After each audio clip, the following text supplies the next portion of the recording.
جب پیغام کو کوئی انسان ایک سفر پہ لے کے چل رہا ہے نا، تو اگر پیغام دینا چاہے تو جانتے ہیں اس پیغام کو پہنچانے کے لیے سفیر ایسا منتخب کرتا ہے، انتخاب سفیر ایسا ہوتا ہے جو اس مقصد سے ہم آہنگ، جو بالکل ان لائن ہو اس مقصد سے۔ تو اب سید الشہداء نے کیا کیا؟ اپنا سفیر بنایا جناب مسلم ابن عقیل کو۔ مرحوم زیدی صاحب فرماتے تھے کہ سارا کوفہ مسلمانوں سے بھرا ہوا، لیکن مسلم صرف ایک، مسلم صرف ایک۔ جناب سید الشہداء نے جملہ لکھا، خط لکھا تو اس کے ساتھ جملہ لکھا، انی باعث علیکم اخی وابن عمی وثقتی مسلم ابن عقیل۔ کیا لکھا؟ میں اپنے بھائی، اپنے چچا کے بیٹے اور ایک ایسے آدمی کو تمہارے طرف بھیج رہا ہوں جو میرا ثقہ ہے، جس پہ مجھے ٹرسٹ۔ بہت بڑا جملہ۔ میں جب کہہ دیا تھا نا اخی، تو پھر ابن امی کی ضرورت نہیں تھی، میرے چچا کا بیٹا۔ اور اگر کہنا ہی تھا کہ کزن ہے، چچا تھا بھائی ہیں، تو بھائی کہنے کی ضرورت نہیں تھی۔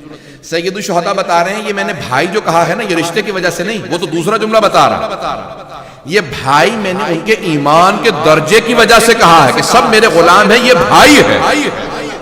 اللہ اکبر۔ باقی سب کا ایمان کا رتبہ کیا ہے؟ یہ مسلم ابن عقیل اس لائق ہے کہ حسین ابن علی انہیں کہیں یہ میرا بھائی۔ حضرت کرام جناب مسلم ابن عقیل کو بھیجا۔ جناب مسلم ابن عقیل نے بہت خوبصورت تھے، وجیہ تھے، اور کوفے میں آنے کے بعد جناب ہانی ابن عروہ کے ہاں رکے اور سب کو ملے۔ ہزاروں لوگوں نے آپ کے ہاتھ پہ بیعت کری۔ مولا نے کہا تھا ان کا ہاتھ میرا ہاتھ۔ اللہ اکبر۔ لوگ بیعت کیوں کر رہے ہیں؟ ہمارے ہاں یہ بیعت امام کی ہے، لیکن امام نے اگر اجازت دی ہو تو کوئی ان کی نیابت میں بیعت لے سکتا ہے، اگر کہیں خود کہیں۔ اللہ ہمارے مراجع بھی کہتے ہیں کہ ہمیں اجازت نہیں، ہم بیعت نہیں لے سکتے، ہمارے یہاں بیعت نہیں، تقلید ہے، بیعت نہیں ہے۔ لیکن وہاں جناب مسلم ابن عقیل کی بیعت ہو رہی ہے، اس کا مطلب ہے کہ وہ عام آدمی نہیں ہے، کسی سے ان کا مقابلہ نہیں ہے کہ سید الشہداء کہیں ان کا ہاتھ میرا ہاتھ۔ پتہ نہیں میں پہنچا پا رہا ہوں اس بات کو کہ نہیں پہنچا پا رہا ہوں۔ عزیزان گرامی، جناب سید الشہداء نے جن کو اتنا رتبہ دیا، اب وہ پہنچ گئے۔ ہزاروں لوگوں سے بیعت لینے کے بعد انہوں نے خط لکھا کہ مولا کوفے کے لوگوں نے مجھ سے بیعت کر لی ہے اور یہ سب آپ کے منتظر ہیں، چلے آئیے۔ سید الشہداء نے خط پڑھا، حج کے لیے نکلے۔ جناب مسلم ابن عقیل نے ایک مرتبہ جب سب سے بیعت لے لی، خط لکھ چکے ہیں، تو ایک مرتبہ آئے مغرب عشاء کی نماز پڑھانے کے لیے مسجد کوفہ کے اندر، اور لوگ کہتے ہیں 16,000 نمازی آپ کے ساتھ، پوری مسجد بھری ہوئی تھی، بیٹھنے کی جگہ نہیں تھی، لوگ اندر نہیں آ سکتے تھے۔ 16,000 افراد نمازی، لیکن نہ جانے کیسی کیفیت ہے کہ نماز جناب مسلم ابن عقیل نے شروع کی تو 16,000 افراد، لیکن جب سلام دیا تو دیکھا کوئی بھی نہیں، کوئی بھی نہیں۔ اچھا، اسی رش کے اندر دونوں بچے بھی آپ سے جدا ہو گئے۔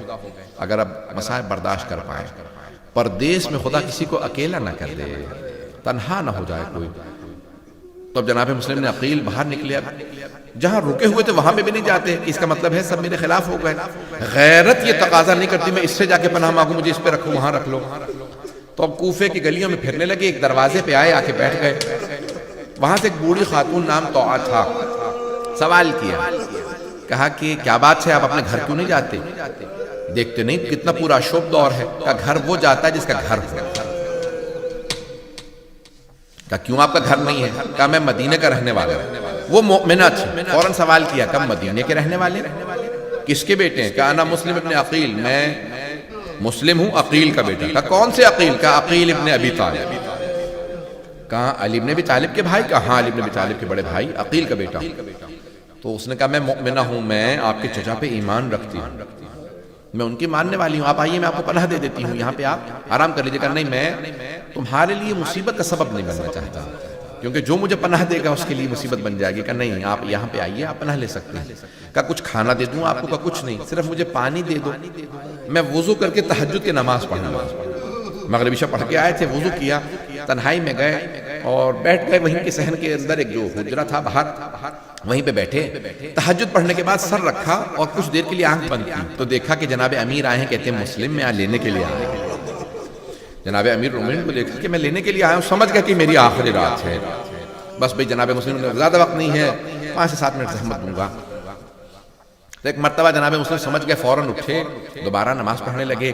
اتنے میں دیکھا کہ کچھ آوازیں آ رہی ہیں، تو فوراً اس مومنہ نے آگے کہا کہ میرا بیٹا وہ آپ کا ماننے والا نہیں ہے، وہ عبید اللہ ابن زیاد کے ساتھ ہے۔ اسے جب پتہ چلا کہ آپ گھر میں ہیں، اس نے جا کے فوراً مخبری کر دی، لوگ آ گئے ہیں، آپ رک جائیے، باہر فوج ہے۔ جناب مسلم عقیل نے کہا تو نے مجھ پہ احسان کیا تھا، مجھے پناہ دی تھی، میں احسان کا بدلہ ایسے نہیں لوٹاؤں گا کہ تیرے گھر پہ میری وجہ سے حملہ ہو جائے۔ فوراً تلوار کھینچی، صحن میں آ گئے، باہر گلی میں آ گئے۔ جیسے گلی میں آئے 300 یا 400 کا ایک لشکر تھا، بٹیلین تھا، سب سے مقابلہ کرنے لگے، بہت طاقتور جری تھے، مقابلہ کرنے لگے، جو قریب آتا اسے گریبان میں ہاتھ ڈال کے چھت پہ پھینک دیتے، ہر ایک کو قتل کرتے رہے۔ اس نے دوبارہ کہا مجھے ایک اور فوج کا لشکر بھیجو۔ جب تیسری مرتبہ اس نے فوج منگوائی، کہا ایک آدمی کو گرفتار کرنے کے لیے تم نے تیسری چوتھی دفعہ فوج منگوائی ہے، کیا سمجھتے ہو کہ کیا معاملہ؟ کہا یہ کوئی کوفے کا بقال نہیں ہے، یہ علی کا پالا ہوا ہے، یہ حیدر کرار کا پلا ہوا ہے، اسے جعفر طیار اور حیدر کرار نے جنگ کرنا سکھائی ہے، اسے کوئی شکست نہیں دے سکتا۔ اب کہا کیسے گرفتار کیا جائے؟ کہا کہ دھوکہ دے کے۔ تو انہوں نے گڑھا کھودا، اس پہ گھاس رکھی اور کہا کہ مسلم آ جائیے، ہم آپ کو، جیسے ہی وہ حملہ کرنے کے لیے آگے بڑھے تو ایک مرتبہ اسی گڑھے کے اندر گر گئے۔ جب گر گئے تو چاروں طرف سے انہوں نے کہا کہ مسلم ہم آپ کو امان دیتے ہیں، آپ اپنی تلوار دے دیجیے۔ جناب مسلم نے کہا قسم کھا کے کہو کہ تم امان دیتے ہو۔ تو انہوں نے کہا ہم لا الہ الا اللہ کہہ کے کہتے ہیں کہ ہم قسم کھاتے ہیں ہم آپ کو پناہ دے رہے ہیں۔ جناب مسلم نے جیسی تلوار پھینکی، وہ چاروں طرف سے گلے میں زنجیریں ڈالنے لگے۔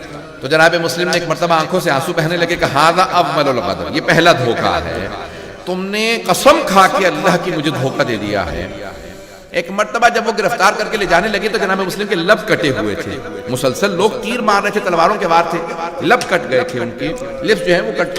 اب ہاتھوں میں سارے جسم میں زنجیریں ہیں، لے جا رہے تھے۔ جیسے ہی دارالامارہ کے دروازے پہ پہنچے، بھائی سن لیجیے گا مصاحب کو، دارالامارہ کے دروازے پہ پہنچے تو دیکھا وہاں پہ ایک مولا کا ماننے والا ہے۔ کہا کہ آپ مسلم نے عقیل نہیں ہے؟ کہا ہاں میں مسلم نے عقیل ہوں۔ کہا میں علی کا ماننے والا ہوں، کچھ چاہیے؟ کہ اگر ہو سکے تھوڑا پانی پلا دے، میں بہت پیاسا ہوں۔ اس نے ایک ظرف میں پانی دیا، کہ پانی پی لیجئے۔ جناب مسلم نے پیالہ تھا، جیسے پیالہ رکھا نا پانی پینے کے لیے، تو آپ کے جو لبوں سے خون بہ رہا تھا اس میں گرنے لگا۔ آپ نے کہا یہ آلودہ ہو گیا ہے، تو آپ مجھے صاف پانی دے دو، اس میں بہت زیادہ خون آ گیا ہے۔ اس نے دوبارہ پانی دیا، دوسری مرتبہ دیکھا پھر اس میں خون آ گیا۔ کہا کہ شاید خدا کو یہی منظور ہے میں بارگاہ میں، اس کی بارگاہ میں پیاسا جاؤں، یہ پانی لے جاؤ۔ جیسے ہی زنجیریں باندھ کے جناب مسلم کو اندر لے کے آئے نا، تو عبید اللہ ابن زیاد نے دیکھا تو جناب مسلم سے ایک آدمی نے کہا کہ تم نے اپنے امیر کو سلام نہیں کیا؟ کہ میرا امیر صرف حسین ابن علی، میں عبید اللہ ابن زیاد کو نہیں مانتا۔ کہ جھک کے سلام کرو، کہ میں اس کے سامنے نہیں جھکوں گا۔ ایک مرتبہ کہا کوئی آخری حسرت ہے؟ کہ ہاں، آنکھوں میں آنسو ہے۔ کہ کیا بات ہے، موت سے ڈر رہے ہو؟ کہ نہیں، میں نے اپنے مولا کو خط لکھا ہے، مولا کوفے چلے آئیے، لیکن مجھے اب احساس ہو رہا ہے یہ کوفہ اس لائق نہیں حسین آ جائے۔ کہ لیکن تمہارے مولا حسین تو بہت دلیر ہے، بہادر ہے، شجاع ہے، ساتھ میں عباس ہے۔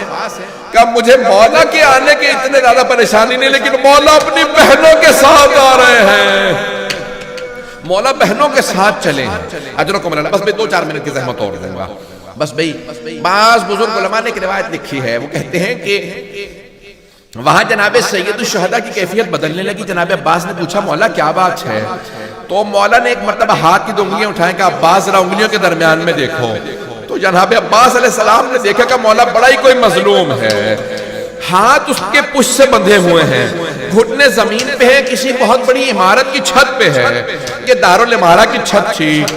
کہا مولا اس کا بھی جلاد سر قلم کرنے والا ہے۔ جلاد نے تلوار اٹھا رکھی تھی، دیکھا نیچے ایک بی بی برقع پوش کھڑی ہے، دامن پھیلا رکھا ہے۔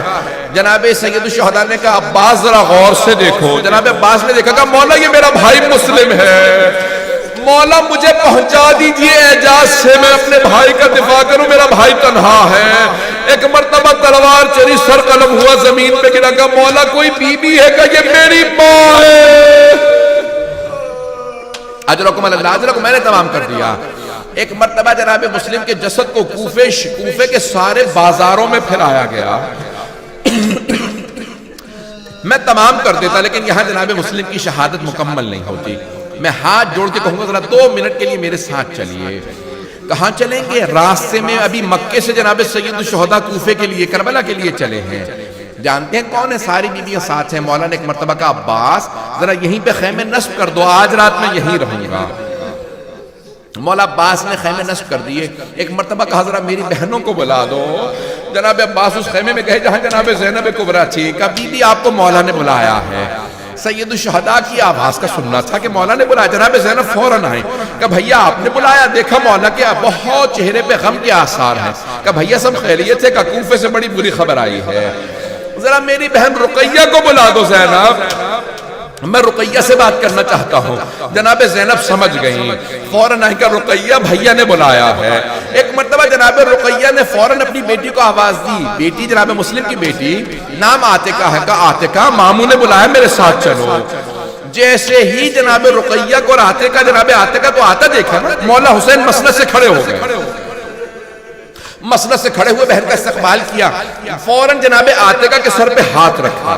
جیسے ہی ہاتھ رکھا نا، ہاشمی بچی تھی، بہت سمجھدار تھی، فوراً سمجھ گئی، کہا مامو جان میرے بابا خیریت سے ہیں، کہا میرے بابا خیریت سے ہیں۔ جناب سید الشہداء نے کہا بیٹی اپنے آپ کو یتیم نہ سمجھنا، ابھی مامو زندہ ہے، میں تمہیں یتیمی کا احساس نہیں ہونے دوں گا۔ جناب عاتقہ کی آنکھوں میں آنسو آ گئے، رونے لگی، سمجھ گئی میرے بابا شہید ہو گئے۔ جناب سید الشہداء نے کیا کیا؟ ارے شب عید ہے، فوراً جناب زینب سے کہا زینب ذرا میری صندوق لا دو، میں اپنے ہاتھوں سے عاتقہ کو بالیاں پہناؤں گا۔ جناب زینب صندوق لے کے آئیں، مولا نے 2 بالیاں نکالی، جناب عاتقہ کے کانوں میں ہاتھوں سے بالیاں پہنائیں۔ راوی کہتا ہے یہاں قریب میں ایک چھوٹی سی بچی کھڑی دیکھ رہی تھی کہ اگر کوئی بچی یتیم ہو جائے اس کے کانوں میں نئی بالیاں پہنائی جاتی ہیں، اس کے سر پہ شفقت کا ہاتھ رکھا جاتا ہے۔ بچی یہ سمجھ رہی تھی کہ ہمیشہ ہر یتیم کے ساتھ ایسا ہی ہوتا ہے۔ جب شام غریبہ آئی، اس بچی نے دیکھا میں بھی یتیم ہو گئی، میرے سر پہ کوئی شفقت کا ہاتھ رکھے گا، میرے کانوں میں کوئی نئی بالیاں پہنائے گا۔ بچی انتظار میں تھی، اتنے میں شمر آ گیا، شمر نے ایسا بالوں میں ہاتھ ڈالا، بی بی کا بالوں کو چھڑانا مشکل ہو گیا۔ جب اس نے کانوں سے بالیاں چھینی،